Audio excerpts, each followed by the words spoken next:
and it's time for Bet On It, brought to you by Warhorse Sportsbook. Warhorse, the best place in Nebraska to place your sports bets, whether it's in the sportsbook in Lincoln or the one in Omaha. They've got you covered with nearly every major sporting event, as well as nearly every way you can think about betting on a game, live, in-game, props, straight bets, parlays, whatever you can think of, they've got you covered. Go to warhorsecasino.com for more info and to see all sorts of events they've got going on. I try and keep you updated when they're coming, but if you want to see a larger list, get to warhorsecasino.com.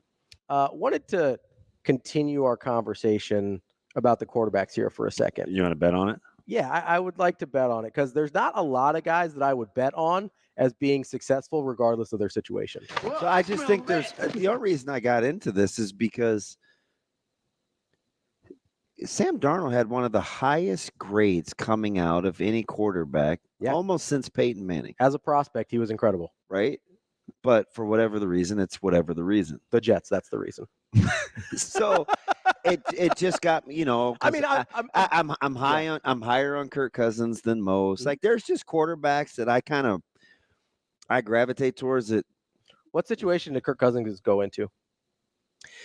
Didn't have to play right away. No, was with a. I'm trying to remember his talent.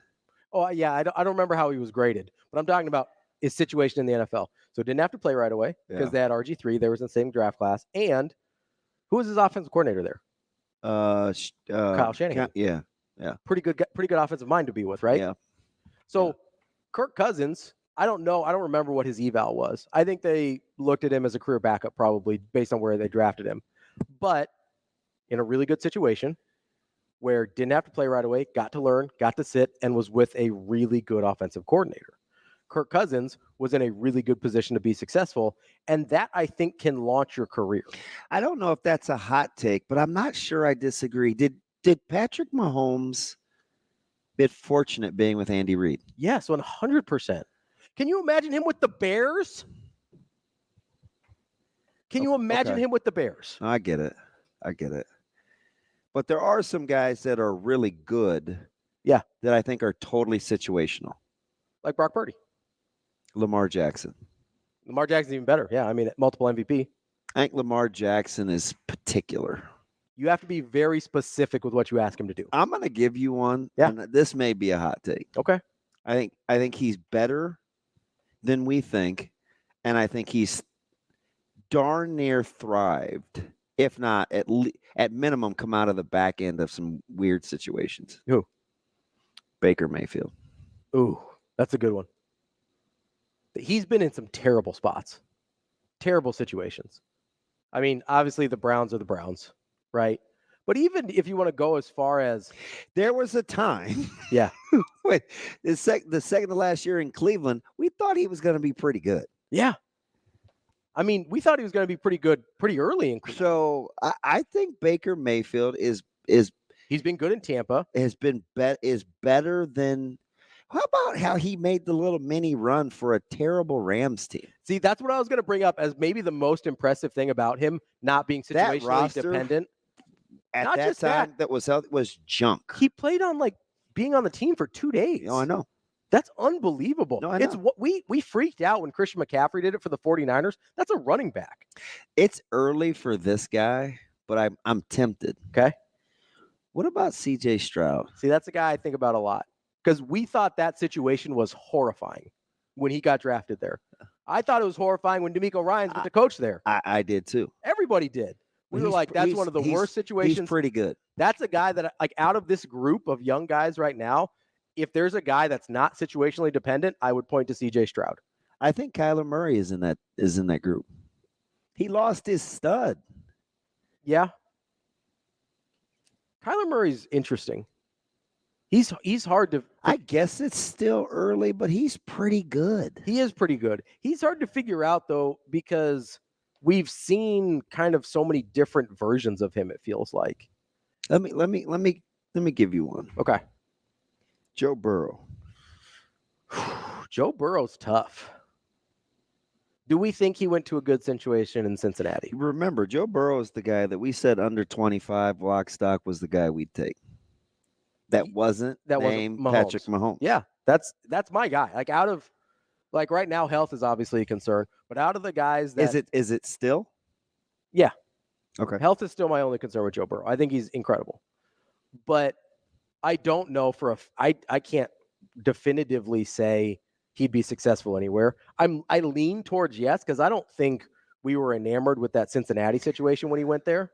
We like Zach Taylor now, but I don't know that we loved his situation. And if you know anything about the way he thinks and the way he processes, like that feels like a guy to me that's going to figure it out. Is 34-14 good? Touchdowns, interceptions. Yeah.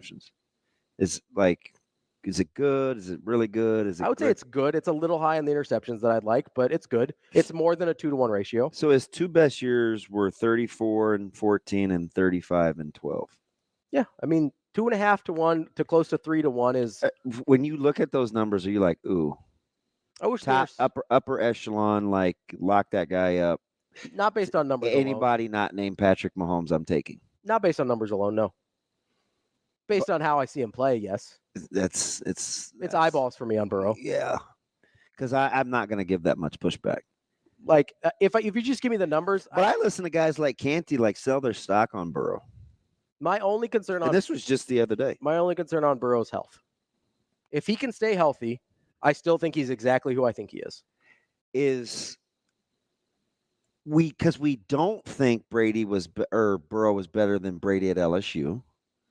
But do we think Burrow is better than Zach Taylor in Cincinnati? Maybe he was better than Brady at LSU. Like, what's Brady done since then? Oh, believe me. You know? Yeah. Like, maybe we were wrong at LSU. They had to get rid of him in Carolina. Yeah. Like, maybe we were, and that was a, like, coup of a hire when they got him. Everybody wanted Joe Brady. But you could have thrown Chase and Jefferson. Yeah, I mean, he had really good weapons at LSU too. I get that. But now you look at it, okay, maybe we were wrong on Brady. And what did we think of Zach Taylor before Joe Burrow? Not much. Well, see, Zach, the Bengals should have played better down the stretch just last week than they did. Mm-hmm. So, I mean, there was some in-game there. I think you can make the argument that Joe Burrow, if healthy, is a guy that transcends situation. Okay. And I'm probably not. He comes to mind. But that's a mental thing, not his physical.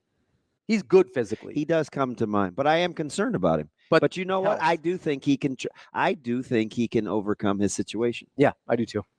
Because when has Cincinnati ever? That weird? When has Cincinnati ever not been a dumpster fire? You gotta go back 30 years minimum. Like Cincinnati's not a good franchise. It never has been. But all of a sudden, Joe Burrow's there, and we're like, oh, Cincinnati. Let me give you another one. Yeah. Because I vouch for this guy, too. Matt Stafford. I think he does transcend situation. Me, too. Because getting Detroit to playoffs, to multiple postseasons, is a miracle. Like, that franchise is better now because they got the head coach right. They put together a pretty good roster. Like, they figured things out. But when Stafford was there, like, it was Stafford. Calvin Johnson. I always kind of, my general rule of thumb. Didn't he get Jim Caldwell to a playoffs? Yeah. My general rule of thumb is, can you talk about a quarterback without their head coach? Yeah. Yeah, I think Stafford applies there.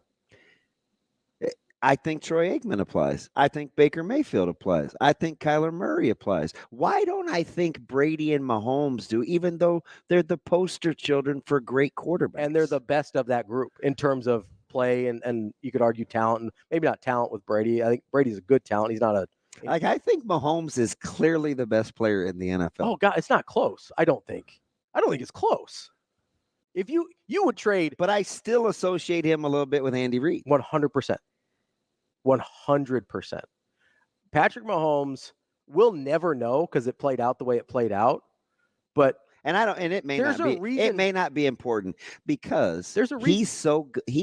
Mahomes is so good when he needs to be. I think we forget about what the play call was, what the scheme. And I literally just last week. But guess who didn't win? Watch Kansas City run 6 different plays. I know. Out of the same formation. But guess who didn't win much at Texas Tech? No, I know. Like that could be a talent thing too. It could be. Like that might be one or two things can be true at once. It's yeah, right, because Reed's really, really, really Yeah. good, right? He still has Michael Vick as the best coaching job I've ever seen. Vick's his mic drop, 100%. right? That's post Penn. 100%. I mean, we'll never know if Patrick Mahomes could be. If you tell me he could be, I'm not going to fight you on it. But I also think Andy Reid is a huge part of why we think Patrick Mahomes is who he is today. I don't know what we're going to bet on, but I can bet on situation matters for quarterback. I know that. I can bet on the fact if he has the ball last year, losing. Yeah, I know.